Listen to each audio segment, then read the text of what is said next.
عن عبد الله بن مسعود رضي الله عنه قال لقد رأيتنا وما يتخلف عن الصلاة إلا منافق قد علم نفاقه أو مريض إن كان المريض ليمشي بين رجلين حتى يأتي الصلاة. وقال إن رسول الله صلى الله عليه وسلم علمنا سنن الهدى وإن من سنن الهدى الصلاة في المسجد الذي يؤذن فيه. عبداللہ بن مسعود رضی اللہ عنہ سے روایت ہے کہ انہوں نے فرمایا کہ ہم نے اپنے کو یعنی مسلمانوں کو اس حال میں دیکھا ہے کہ نماز با جماعت میں شریک نہ ہونے والا یا تو بس کوئی منافق ہوتا تھا جس کی منافقت چھپی نہیں ہوتی تھی بلکہ عام طور سے لوگوں کو اس کی منافقت کا علم ہوتا تھا، یا کوئی بیچارہ مریض ہوتا تھا جو بیماری کی وجہ سے مسجد تک نہیں آ سکتا تھا، اور بعض مریض بھی دو آدمیوں کے سہارے چل کر آتے اور جماعت میں شریک ہوتے تھے۔ اس کے بعد حضرت عبداللہ بن مسعود رضی اللہ عنہ نے فرمایا کہ رسول اللہ صلی اللہ علیہ وسلم نے ہم کو سنن خدا کی تعلیم دی ہے، یعنی دین و شریعت کی ایسی باتیں بتلائی ہے جن سے ہماری ہدایت و سعادت وابستہ ہے، اور انہی سنن خدا میں سے ہے ایسی مسجد میں جہاں اذان دی جاتی ہو جماعت سے نماز ادا کرنا۔ دوسری روایت میں حضرت عبداللہ بن مسعود رضی اللہ عنہ کا یہ ارشاد اس طرح نقل کیا گیا ہے، انہوں نے فرمایا کہ مسلمانوں، اللہ نے تمہارے نبی صلی اللہ علیہ وسلم کے لیے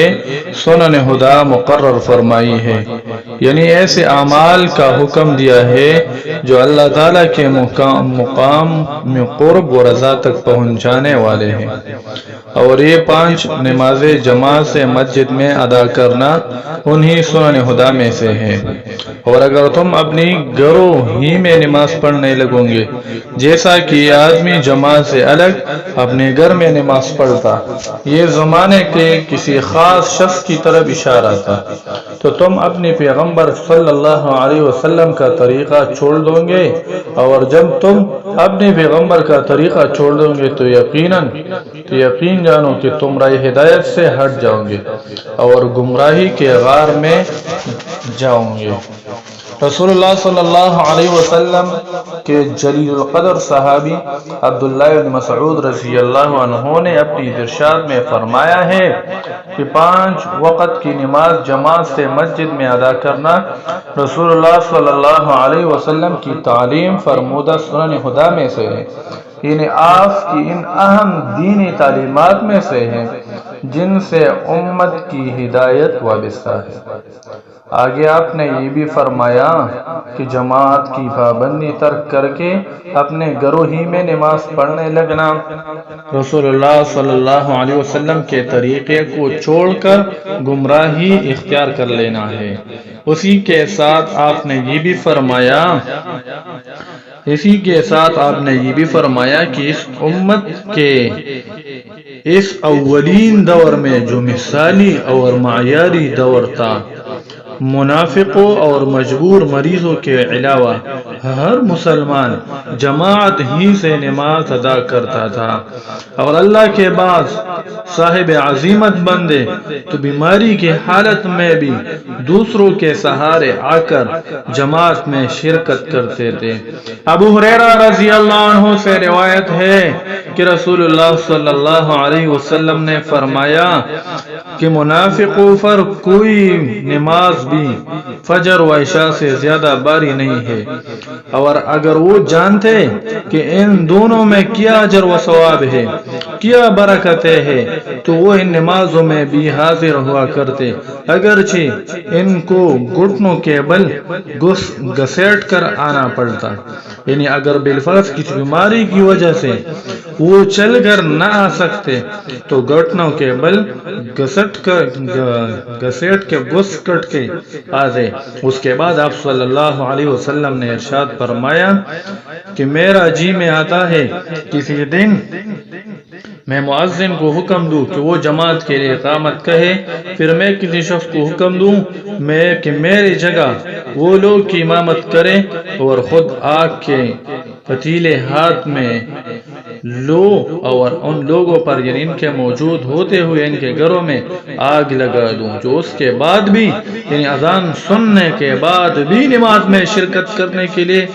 گھروں سے نہیں نکلتے۔ اللہ اکبر، کتنی سخت وعید ہے اور کیسی جلال اور غصہ کا اظہار ہے رسول اللہ صلی اللہ علیہ وسلم کی طرف سے ان لوگوں کے حق میں جو آپ کے زمانے میں جماعت میں غیر حاضر ہوتے تھے۔ اور اسی بارے میں رسول اللہ صلی اللہ علیہ وسلم کا اسی طرح کا ایک لرزہ خیز ارشاد حضرت اسامہ رضی اللہ عنہ کی روایت سنن ابن ماجہ میں ہے، بلکہ وہ اس سے بھی زیادہ صاف و صریح ہے اس الفاظ کے ساتھ: لوگوں کو چاہیے کہ وہ جماعت کرنے سے باز آئے، نہیں تو میں ان کے گھروں میں آگ لگا دوں گا۔ یہ جماعت چھوڑنے والے جن کے بارے میں رسول اللہ صلی اللہ علیہ وسلم نے اتنی سخت غصہ کا اظہار فرمایا، خواہ عقیدے کے منافق ہو یا عمل کے منافق ہو، یعنی دینی اعمال میں سستی اور کوتاہی کرنے والے، بہرحال اس وعید اور دھمکی کا تعلق ان کے عمل ترک جماعت سے ہے۔ اسی بنا پر بعض ائمہ سلف جن میں سے ایک امام احمد بن حنبل رحمہ اللہ بھی ہے، اس طرف گئے ہیں کہ غیر معذور شخص کے لیے جماعت سے نماز پڑھنا فرض ہے، یعنی ان کے نزدیک جس طرح نماز پڑھنا فرض ہے اسی طرح اس کو جماعت سے پڑھنا ایک مستقل فرض ہے، اور جماعت کا چھوڑنے والا ایک فرض عین کا تارک ہے۔ لیکن محققین احناف نے جماعت سے متعلق تمام حدیث کو سامنے رکھ کر یہ رائے قائم کی ہے کہ اس کا درجہ واجب کا ہے اور اس کا تارک گناہ گار ہے، اور مندرجہ بالا حدیث میں رسول اللہ صلی اللہ علیہ وسلم کا ارشاد ایک طرح کی دھمکی ہے۔ اللہ عالم۔ یا اللہ ہم سب کو حضور صلی اللہ علیہ وسلم کی سچی محبت عطا فرمائے، اور ہمیں اپنے بچوں کو بھی آپ صلی اللہ علیہ وسلم کی محبت اور اس کے تقاضے سکھانے کی توفیق عطا فرمائے۔ یا اللہ ہم نے آج حدیث مبارکہ سے دین کا جو علم حاصل کیا ہے اس کو صحیح انداز میں محبت و حکمت سے دوسروں تک اور خاص طور پر اپنے گھروں میں پہنچانے کی توفیق عطا فرمائے، آمین۔